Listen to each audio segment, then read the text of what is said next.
You may take some pleasure in this right now because state parks are no longer prohibiting you from lighting up. Well, a while back, it was a very big deal, a big story in New York that the state was considering this. They enacted this policy officially in April. No more smoking in state parks. Now, there aren't that many state parks in New York City, but there are a lot throughout the state, of course. Robert Moses, actually Robert Wagner Park down in Battery Park. So for a while there was no smoking in state parks. Turns out they did not have the authority to do this. And they have reversed themselves. It's now okay to smoke in state parks. Listen to this. I'm a smoker off and on, but I mean, I'm not condoning smoking or anything, but I think, you know, we should definitely have the freedom to do something that's in a free space. All right, joining us this morning is Audrey Silk. She is the founder of the Smokers Advocates Group, NYC C.L.A.S.H. Audrey, nice to have you back on Good Day New York. Thank you for having me. So how did you celebrate when you heard this? You lit up? You know what? I was taken aback that the underdog has scored one for a change. You didn't think it was going to happen? Well, no. As a matter of fact, in this case, I was very confident that we were going to be victorious. And it's a victory of sorts at the moment.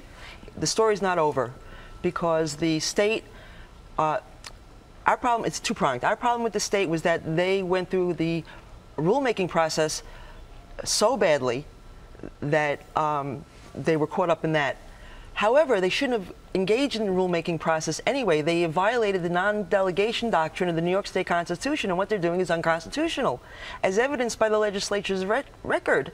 In its 10-year attempt, the record I have so far, of 19 bills to ban smoking, and they've declined each time. Now the state park says, we're tired of waiting, we're going to do it ourselves. Who actually reversed this? Who actually reversed this?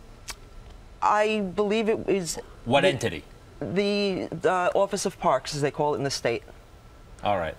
Now, a lot of people just think it's kind of, well, I don't know, smoking in parks. They don't go together. You know what I mean? People just don't expect people to be lighting up in the parks. Greg, many years ago, the wine used to be, can't you just go outside? We got kicked outside, and now you don't want to smoke in a wide open park?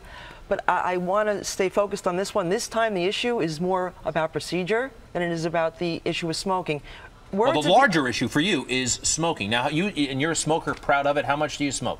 That's irrelevant. We have I'm members, just curious. No, irrelevant. We have members who are non-smokers. It's the principle of the thing. Now, the signs are still going to be up in the state parks. That's a huge problem.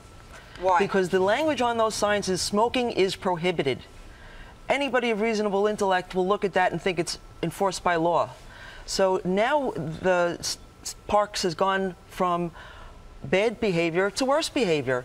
They're engaging in policy making, the facade of policy making, to now fooling people. But they're not going to take these signs down, are they? Well, shame on them that they put them up. It's not my fault they put them up ahead of time. So are you asking them to take it down? You know what? I'm starting to consider the idea. I might have to go to court on that alone. We will be going to court anyway. They have, it was a consensus rule. You need to know about what consensus rule is and proposed rule. The consensus rule was implemented because it met the criteria that they believed no one would object, and it's non-controversial. Well, non-controversial to restrict people's civil liberties? The audacity for that alone. But when somebody objects to that, by law, by New York State law, Chapter 210, they must rescind a consensus rule, which is why they're now going to do a proposed rule and go a 45-day comment period before it's adopted, their words. So what's the point of talking for 45 days? Well, listen, you know your stuff, particularly when it comes to the procedure. But let's talk like overall, philosophically. There are some people, and I want to get your opinion on secondhand smoke. They don't like secondhand smoke, whether it's indoors, outdoors, in the park. And they will cite science that say secondhand smoke can damage a non-smoker's health. I want to get your opinion, please, on secondhand smoke. Do you see it as a threat to non-smokers? I do not, and it's not just my opinion. You can cite studies yourself. I can cite studies. I can cite scientists who have been silenced by their colleagues for going against the dogma of saying this is going too far. They've been blacklisted. I could name at least 5 who cannot speak out for fear of losing grants and their jobs. It reminds me a little bit of the global warming debate. I mean, there are scientists on both sides of the issue. Although I will say, it seems to me, from the outsider, and I don't follow these issues day to day, used to be a smoker, that the predominance of mainstream science says that secondhand smoke is damaging to a non-smoker. Well, at the moment, let's talk about the outdoors, because that's what we're talking about. These are scientists that are advocates for indoor smoking bans, which I have a disagreement with that.